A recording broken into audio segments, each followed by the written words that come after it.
Magandang gabi sa inyo mga ka-viewers.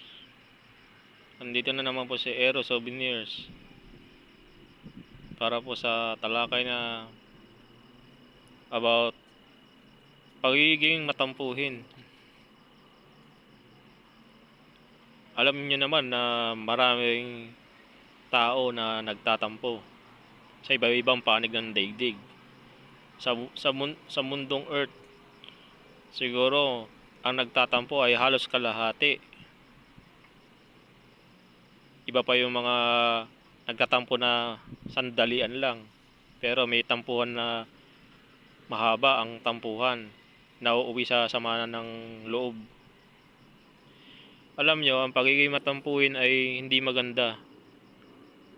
Hindi maganda sa ating katawan yan. Hindi maiinam. Alam nyo ba kung bakit? Bibigyan ko kayo ng isang paliwanag.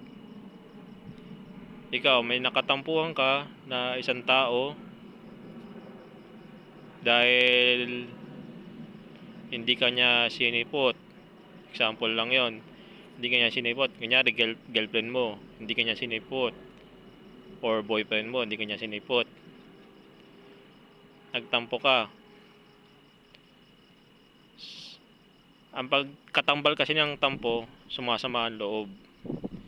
Kapag sumama ang loob, magkakaroon ng hindi maganda sa ating katawan yan. Madami. Iba-ibang way yan. Pwede magpakamatay, ma-depress, magkasakit, lalong-lalo na yung magkasakit sa puso, yung may tampo, sama ng loob. Yan ang dahilan kung bakit hindi maganda ang pagiging matampuhin. Kaya kung paano naman di maiwasan ng hindi maging matampuhin sa kapwa mo, sa mahal mo sa buhay, sa asawa mo o sa iba pa at iba pa. Ang technique lang yan, umistop ka. Umistop ka, stop mo lang yung ulo mo. Stop mo yung katawan mo. Isipin mo yung mga kaliwanagan. Ano ba yung mga kaliwanagan? Yung mga mabubuting bagay, masayang bagay, yung positive na gusto mo na hindi ahaba yung sama ng loob mo. Ganon. Ganon dapat ang isip mo. At unang-una sa lahat, manalangin. Yan, panalangin talaga lagi. Hindi mawala talaga yung sa paliwanag ko yung panalangin. Kailangan manalangin. Mawawala yan. Sa una, kung ikaw naman kasi, kung ikaw matampuhin talaga, matampuhin tao, magalitin, sa una, mahirap talaga gamayin. Hindi mo basta-basta mawala yung tampo mo, parang feeling mo, likas na matampuhin ka. Nawawala yan. Magdasal lang sa Panginoon.